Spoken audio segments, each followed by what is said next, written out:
Hello, this is Başak and Eren from Humanotions. We had an interview with the ambassador of Sweden in Ankara about the Russian invasion in Ukraine. And we are so excited to share it with you. If you like the video, don't forget to subscribe to the channel. Bye! Question is, the first military aid to Ukraine came from Sweden. Will this affect the course of neutral Swedish foreign policy, or is it just an exception? Well, to start with, many countries have provided aid to Ukraine, military aid and humanitarian aid. Sweden was definitely not the first country doing this, but the decision of Sweden to deliver military aid in terms of, for instance, light anti-tank weapons was the first that our country has made since 1939. So in that sense, it was quite special. But it goes back to the fact that what we see here, the tragedy in Ukraine, is related to an unprovoked, illegal and unjustifiable military attack by Russia against an independent democratic neighbor. And it goes against everything in international law. It goes against the UN Charter, and Ukraine has the right to defend itself, and Ukraine has the right to independently decide whether to join a military alliance or not to do it, what kind of political system they would like to choose for their democracy, how to govern the country. Ukraine has that right, Turkey has that right, Sweden has that right, and no one has the right to military attack a neighbor in the way that Russia has done. And that's why Sweden and many other countries now, we stand up for Ukraine, we provide humanitarian aid for the victims of the horrors that they suffer through, women, children, men, boys, girls. That's a fact. We do this in parallel also to military aid that we have provided. So, actually we saw some news which are saying that the first aid came from Sweden. The very first. So that's why we are asking this question. But it's Sweden has provided military aid. We were certainly not the first country doing it. Many other countries are also doing this, but it was quite a unique decision since we haven't done anything similar since 1939. Okay, the second question. The importance of Russia is undeniable in the international markets. Do you think the sanctions against Russia will be removed as quickly as when they were applied in the event of a possible peace? Russia is targeted by sanctions, and specifically it's some hundreds of individuals, and there are also some entities, including banks, for instance. They're targeted by these sanctions because of the military attack against Ukraine. There were also sanctions applied against Russia, and in a similar way, though more limited, since 2014. Because 2014, Russia illegally, unprovoked, occupied and annexed Crimea being part of Ukraine. We all protested against this annexation. Turkey did, European Union did, with Sweden as an active member, we did. So this means that what will happen with the sanctions, that depends on whether Russia decides to unconditionally withdraw from all occupied territory, stop their military aggression against Ukraine or not. Crimea, as long as Crimea is annexated by Russia, as long as as Russia is pursuing military attacks against Ukraine in any way. They have done that for a long time, also in Donetsk and Luhansk in eastern Ukraine. Then my forecast would be that there still would be sanctions applied against Russia. But it's very easy for Russia to get rid of the sanction. That is to start following international law, to stop attacking innocent civilians in Ukraine, to unconditionally withdraw from all Ukrainian territory and let the Ukrainian people decide for themselves, as Turks want to decide for yourselves and Swedes want to decide for ourselves. Mm-hmm, mm-hmm. So, do you think that's just your opinion? I'm asking. Do you think that is there any chance for Russia to withdraw easily, like you told, or well, it's how it seems? It's a very easy decision to make, because doing that would mean stopping the killings. What you see on the news reports, on TV, in digital media, that's the consequence of the decisions in Moscow by a small group of Russian leaders. And if they change that decision, then the suffering will immediately stop.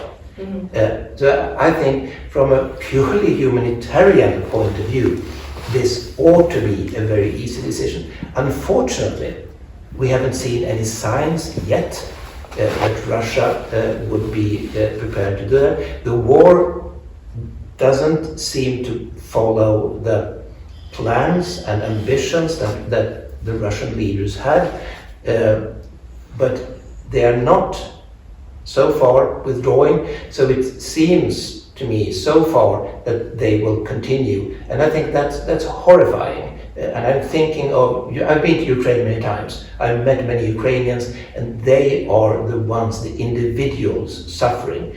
In Bucha and in Mariupol, in Kharkiv, these are individual human beings, and to stop the killings should be the first priority for the Russian decision makers. Let's just hope that they will eventually, finally take that decision.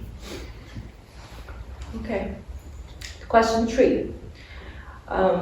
What do you think the long-term effects of Russia's exclusion from the international liberal order might be? Well, Russia has violated the international multilateral order since they are breaking the UN Charter. They have crushed the European security order that we all agreed upon in the Helsinki Charter, in the Paris Agreement. So Russia has excluded, with its brutal actions, Russia has excluded itself from this community. You know, I speak Russian. I've studied Russian literature. I love Russian films. I love Russian culture. I've been to so many places in Russia. So I would love to see this wonderful country being governed in a way that would make it possible for Russia to join the group of democracies and once again be a constructive member of the international community fighting against climate change, global warming, trying to promote the fight against poverty in less advantageous countries. And I mean, I worked for many years with support to Russia. I was in charge of the Swedish development cooperation with Russia. So in that capacity, I've been to St. Petersburg, to Petrozavodsk, to Pskov, to Murmansk, to Arkhangelsk, to Moscow, to to Kaliningrad, Novgorod, Veliki Novgorod, and other places. And this was a kind of support that we wanted to provide. Both we thought that Russia was suffering from the consequences of the economic downturn after the fall of communism, but also we're neighbors. We wanted to develop a neighborly friendship and cooperation between our countries. And nobody would be happier than me if we could come back to that kind of situation, when we cooperate rather than when authoritarian leaders use tanks and weapons to destroy others' dreams of freedom. Oh, wow, I didn't know this about you. It's interesting. So the last question is a little bit long. We think that one of the purposes of the sanctions imposed on Russia by states and companies is to reduce the support of the Russian citizens to their governments. In democratic regimes, we expect public opinion to be effective on government policies. Do you think that Russian public opinion can create such an influence on the Russian governments? And then I will have a second question. And what are the chances that this situation will backfire and increase the support of the Russian people for the governments? Well, first of all, the purpose of the sanctions is to make Russian leaders change their minds. Russia is governed in an authoritarian way. We have seen many examples of that, and just the treatment of the opposition leader Alexei Navalny is the poisoning of him and him ending up in jail. One example of many to show that. So the possibilities for ordinary Russians to articulate their views on the war, if they're against the war, those are very limited. I mean, I think more than 15,000 of Russians have been arrested because they have been protesting against the war. And there is a Russian law recently adopted making it illegal to even call the war a war. You're not allowed to use that word. Use the word war on what's happening in Russia. So I think the prospects for in the short term for a sort of democratic process making the president change his mind are probably very slim. But of course, if the Russian leaders feel that they can invade a democratic, independent neighbor state without seeing any consequences, they don't have to pay price after having broken the UN Charter and the European Security Order and killing people in this large scale. Then the risk would of course be that they would feel, okay, this went well, so now we continue. And that the purpose with the sanctions is to try to influence the decision making in Moscow and ultimately make the leaders change their mind. When it comes to possible backfiring, I think the European Union and other countries that are applying sanctions try to be targeting people that are contributing to people and entities, including companies, that are contributing to the horrors of the war. This is not something that is applied towards Russians in general.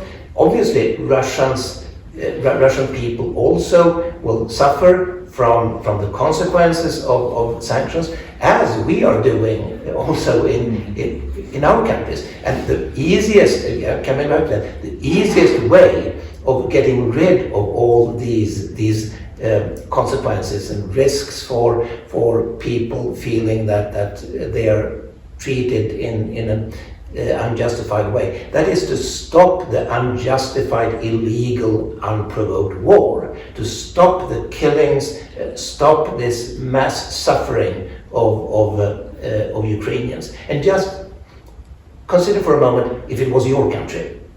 I mean, I've been walking around in Kiev and experienced the atmosphere there, and imagine it was Ankara or it was Stockholm. And more than 4 million Ukrainians have fled. More than 4 million Ukrainians have had to flee. And again, we need to stop this. And if we stop this, then the consequences of sanctions will go away when Russia is complying with all the requirements for that, and then we can start building a better world together also with the Russian people. I want to say that I also agree to the part that I really agree that we are also suffering, because last year I've been in Kiev and I have some friends there. They're from Ukraine, and I was when I first see the war, I was terrified for them, and for a while we lost the touch, we lost the internet, and yeah, I really think that we all are suffering because of this unfair violence. That is very much the case, and again, coming back to what we thought about Europe. Just 10 years ago, we thought that Europe had become a continent where countries didn't anymore use violence against each other.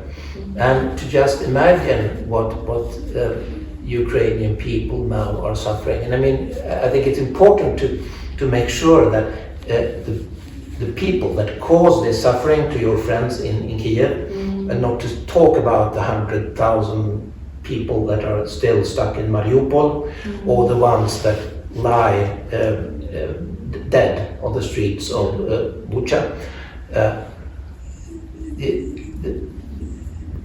We need to make sure that the people responsible for this are held accountable. So these war crimes, including also accusations of sexual violence that have been put forward, these must be investigated, and the responsible persons need to be held accountable. We have the International Criminal Court for this, and Sweden is strongly pursuing this. Accountability must prevail, because if the decision makers making these kinds of, being responsible for these kinds of horrifying killings, if they feel that, well, I got away with it, then we will see more of this.